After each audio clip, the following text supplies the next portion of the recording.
Hallo und herzlich willkommen zu einem neuen Video auf meinem Kanal Eddie D Smart Home. Ja, im heutigen Video möchte ich euch das brandneue Wheelock U81 vorstellen. Die Firma Wheelock hat mir das Schloss schon vor Markteinführung zur Verfügung gestellt. Das heißt, ich durfte es in den letzten 4, 5, 6 Wochen oder sowas für euch testen und kann euch dementsprechend auch schon ein bisschen was zu dem Schloss sagen. Also, falls ihr Interesse an dem Schloss habt und wissen wollt, was das Schloss besser macht wie frühere Schlösser aus dem Hause Wheelock, dann bleibt dran. Nach einem kurzen Intro erzähle ich euch alles Wissenswerte zu diesem Schloss. In diesem Sinne, viel Spaß mit dem Video. Bis gleich.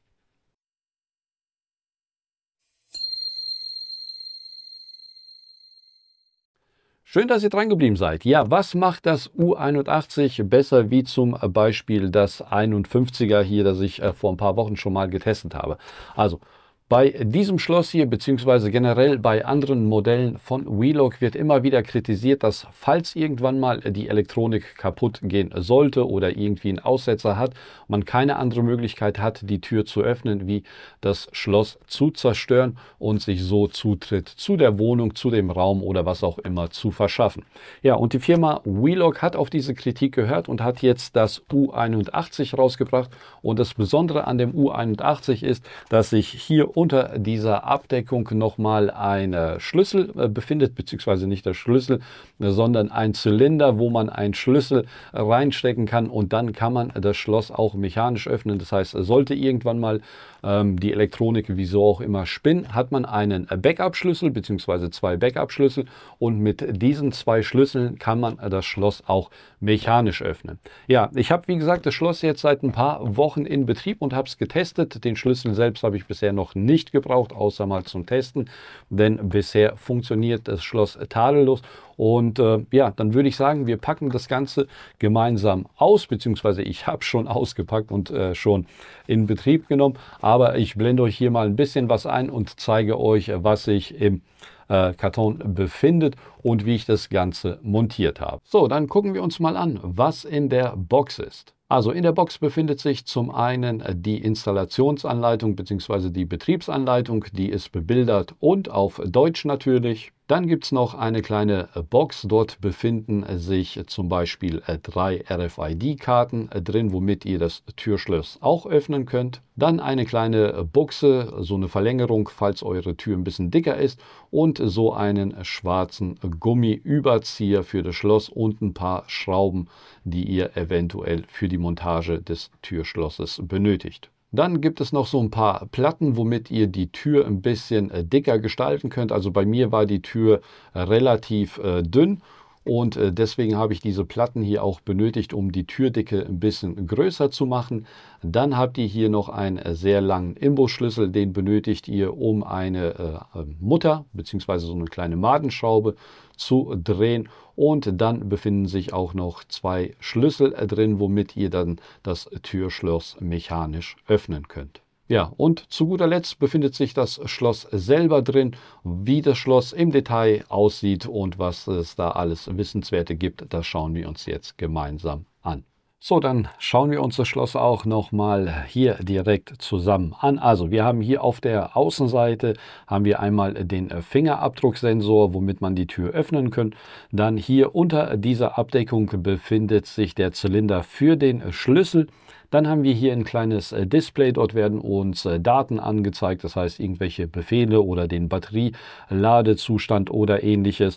Und dann haben wir hier ein Touchfeld und hier unten drunter befindet sich das Batteriefach mit 4 mal AAA-Batterien. Das heißt, falls die irgendwann mal leer sein sollten, könnt ihr das ganz einfach hier drüber tauschen und ihr müsst keine Angst haben, falls die Batterien sich zum Ende neigen, dann leuchtet das Ganze hier rot auf und ihr werdet daran erinnert, dass die Batterien bald zur Neige gehen und ihr werdet auch hier über das Display daran erinnert, dass die Batterien demnächst gewechselt werden müssen. Und falls ihr das alles irgendwie vernachlässigen solltet, dann habt ihr ja immer noch die Möglichkeit, das Ganze mit dem Schlüssel zu öffnen.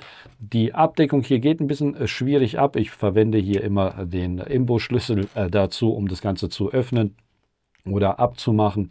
und dann könnt ihr das Ganze hier mit dem Schlüssel mechanisch koppeln und dann könnt ihr das Ganze hier verwenden, um die Falle zu drehen im Fall, dass die Batterien leer sein sollten oder falls irgendwie mal, wieso auch immer, die Elektronik spinnen sollte, denn das war wie gesagt so ein Kritikpunkt bei den anderen Schlössern von Wheelock, dass man keine Möglichkeit hat, das Ganze mechanisch irgendwie zu öffnen. Jetzt hat man die Möglichkeit, also einfach reinstecken, Schlüssel drehen und dann kann man hier die Falle mechanisch bewegen, ohne dass die Elektronik benötigt wird. So, Ganze geht wie gesagt ein bisschen schwierig ab, müsst ihr ein bisschen fummeln, auch das drauf machen ist ein bisschen blöd, aber es geht. Aber so häufig macht man das ja normalerweise nicht. Okay, was gibt es noch? Also auf dieser Seite ist der Schaltknauf, nee, nicht der Schaltknauf, der Drehknauf. Und den kann man von der Länge ein bisschen anpassen. Das heißt, falls eure Tür ein bisschen dicker sein sollte, dann könnt ihr das Ganze hier einfach ein bisschen verstellen. Das Ganze könnt ihr auch komplett entfernen. Das heißt, den müsst ihr entfernen, um das Ganze an die Tür zu montieren. Und dann, wieso braucht man diesen langen Imbusschlüssel? Der ist für diese Schraube hier unten. Denn damit könnt ihr auch nochmal, falls die Tür irgendwie auf der Innenseite oder Außenseite ein bisschen dicker ist, dann könnt ihr das Ganze hier mit dieser Schraube hier nachjustieren und das Ganze an eure Tür anpassen. Das heißt, nicht nur auf dieser Seite habt ihr die Möglichkeit, mit dem Knauf das Ganze zu verlängern, beziehungsweise dafür gibt es ja dann auch nochmal hier diese Verlängerung, die ihr montieren könnt. Falls die Tür auf der Innenseite sehr dick sein sollte, auch auf der Außenseite könnt ihr das Ganze ein bisschen anpassen. Bei mir war die Tür nicht zu dick, sondern zu dünn. Sie war gerade mal 52 mm dick und deswegen habe ich diese Adapterplatten hier benötigt. Die werden hier einfach unten drunter getan. Na, jetzt fällt alles hin. Und dadurch wird die Tür ein bisschen dicker. Und das war, wie gesagt, bei mir der Fall, dass ich die benötigt habe, um das Ganze hier zu montieren.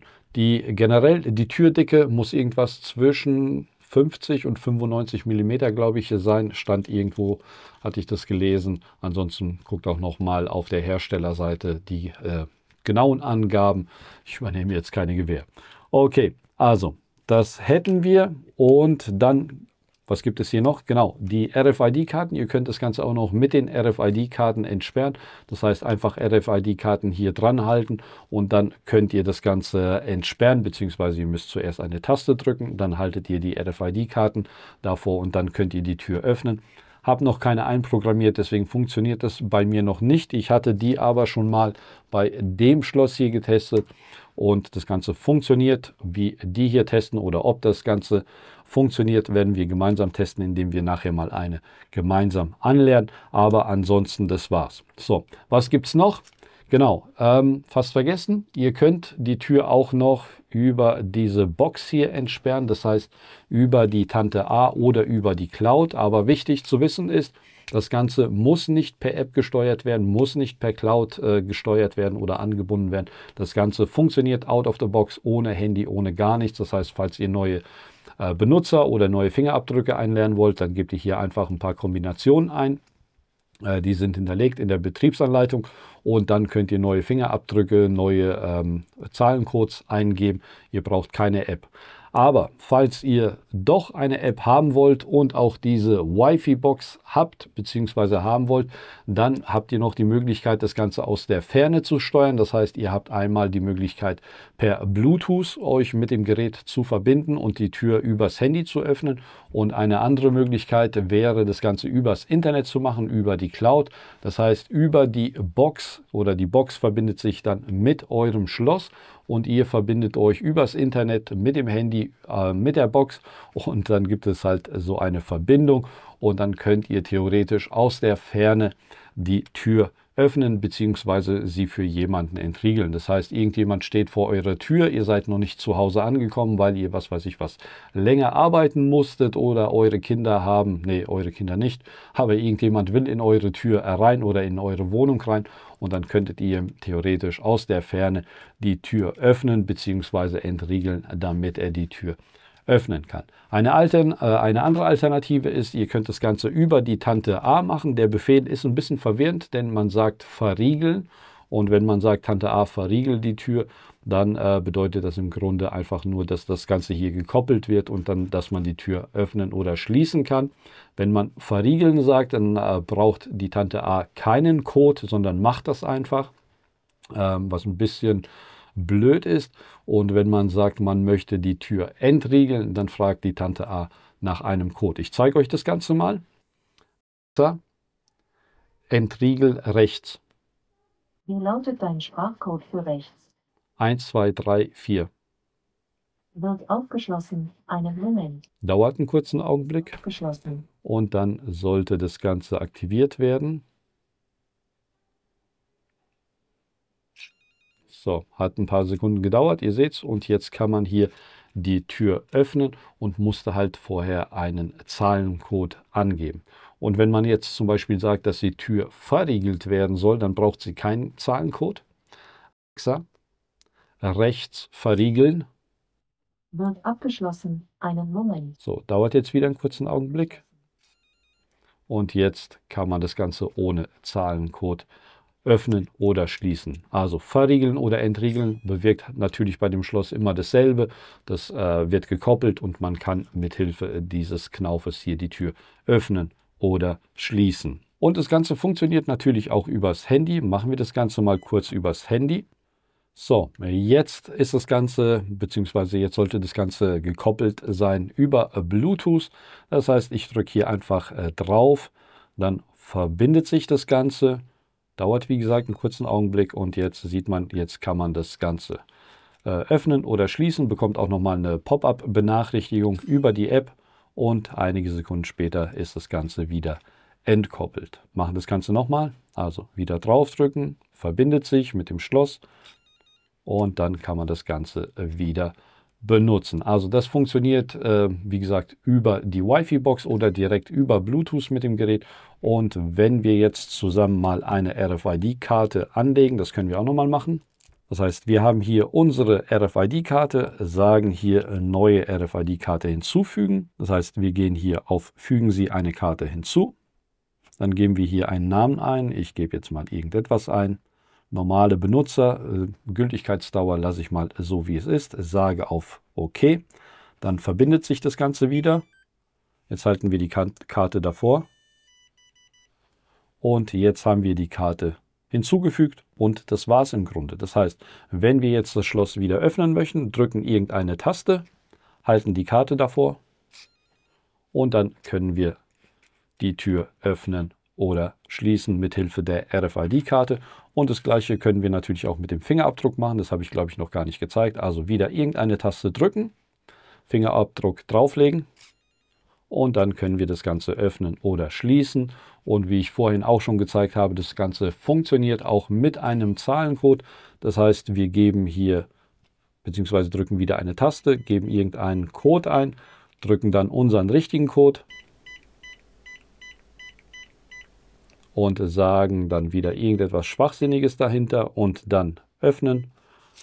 Und dann merkt er, dass der Code in der Mitte irgendwo richtig war und dann können wir die Tür auch öffnen. Wir können auch nochmal gemeinsam einen Fingerabdruck hinzufügen. Also wir sagen hier Fingerabdruck, geben auch hier wieder irgendetwas ein, beziehungsweise ich lasse es mal so.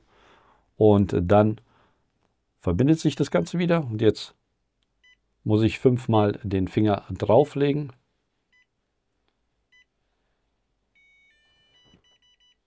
Und jetzt ist der Finger hier auch hinzugefügt. Das heißt, wir testen das Ganze nochmal. Irgendetwas drücken, Finger drauflegen. Und das Ganze funktioniert. Also, das funktioniert sehr einfach, sehr zuverlässig. Die Montage ist kinderleicht und es gibt jetzt auch, oder kann sich jetzt auch nicht mehr beschweren, dass man keinen mechanischen Schlüssel hat, falls das Ding irgendwann mal seinen Geist aufgeben sollte. Man kommt immer noch in die Tür rein, denn man hat ja jetzt den mechanischen Schlüssel. An und für sich gefällt mir das Schloss sehr gut. Anfangs hatte ich die Befürchtung, dass das mit diesem blauen Nippel hier oder Noppen oder wie auch immer das Ding heißt, betrieben werden muss, denn ich fand, das sah sehr hässlich aus, war sehr erfreut darüber, dass hier noch ein schwarzer mit dabei war. Und was ich anfangs auch ein bisschen befürchtet hatte, ist, dass das Ding ein bisschen groß ist, denn auf den Bildern hat es relativ dick, relativ groß gewirkt und war dann erfreut oder überrascht, als es ankam und es dann doch relativ klein ist. Also Es ist jetzt nicht unbedingt sehr unscheinbar, aber es ist jetzt auch nicht wie irgendwie so ein Riesenklopper, wie es auf einigen Produktbildern aussieht. Ansonsten die Technik, ja, V-Lock, die Schlösser, die funktionieren. Ich habe, wie gesagt, das Teil hier, das habe ich auch schon seit ein paar Monaten jetzt in Betrieb und bin sehr begeistert. Der Fingerabdrucksensor, der ist richtig schnell. Das heißt, man drückt irgendeine Taste und kann dann den Fingerabdruck drauflegen und innerhalb von, ich glaube, 0,3 Sekunden oder sowas wird der Fingerabdruck ausgelesen und die Tür kann man dann sofort öffnen. Ansonsten das hier, die RFID-Karten, finde ich sehr interessant. Das heißt, falls irgendwann mal der Sensor kaputt sein sollte oder das Zahlenschloss kaputt sein sollte, kann man immer noch die RFID-Karten als Backup-Lösung verwenden, genauso wie den Schlüssel oder über die Handy-App das Ganze entsperren. Ja, wirklich irgendetwas Negatives kann ich nicht sagen. Das Ganze hier ist, ja, macht einen guten optischen und haptischen Eindruck. Die Zahlen lassen sich sehr gut drücken. Das Display ist zwar sehr klein, aber lässt sich sehr gut ablesen. Und dieses Gepiepse, was ihr hier habt, das könnt ihr auch deaktivieren. Das heißt, es gibt einen Zahlencode oder eine Kombination, was man hier drücken muss. Und dann kann man dieses Geräusch hier auch deaktivieren. Wurde ich nämlich auch unter dem letzten Video gefragt. Hatte ich, glaube ich, aber im Video eingeblendet, blende ich euch hier auch nochmal ein. Falls ihr nicht möchtet, dass hier das Ganze piepst und irgendwelche Geräusche von sich gibt, dann könnt ihr das, wie gesagt, auch deaktivieren. Ansonsten, ich bin sehr zufrieden, kann, wie gesagt, nichts Negatives zu dem Schloss sagen. Und ja, falls ihr Interesse habt, dann guckt mal in die Videobeschreibung. Ich probiere noch ein paar Rabattcodes für euch zu organisieren und dann könnt ihr auch noch mal den einen oder anderen Euro sparen, falls ihr Interesse an dem Teil habt. Ach so, zum Preis habe ich noch gar nichts gesagt. Aktuell, oder so wurde mir gesagt, ist die UVP dafür 249 Euro, wenn ich mich richtig erinnere. Aber da es, wie gesagt, aktuell noch gar nicht auf dem Markt ist, kann ich euch nicht wirklich viel zu dem Preis sagen. Das war so der Preis, den ich mitbekommen habe oder der mir genannt wurde. Aber ich bin mir sicher, dass es bei irgendwelchen Black Friday Aktionen oder Amazon Prime Day oder ähnliches, dass der Preis nochmal um ein paar Euro gesenkt wird. Ich vermute mal irgendwo um die 200 Euro wird der Straßenpreis, nee, wie heißt denn das? Der Straßenpreis? Doch, ich glaube, so heißt das. Irgendwo landen, irgendwas um die 200 Euro. Und ich denke mal, das Teil ist es auch wert. Okay, also, das soll es von mir an dieser Stelle gewesen sein. In diesem Sinne, viel Spaß mit eurem V-Log U81. Bis zum nächsten Mal. Macht's gut.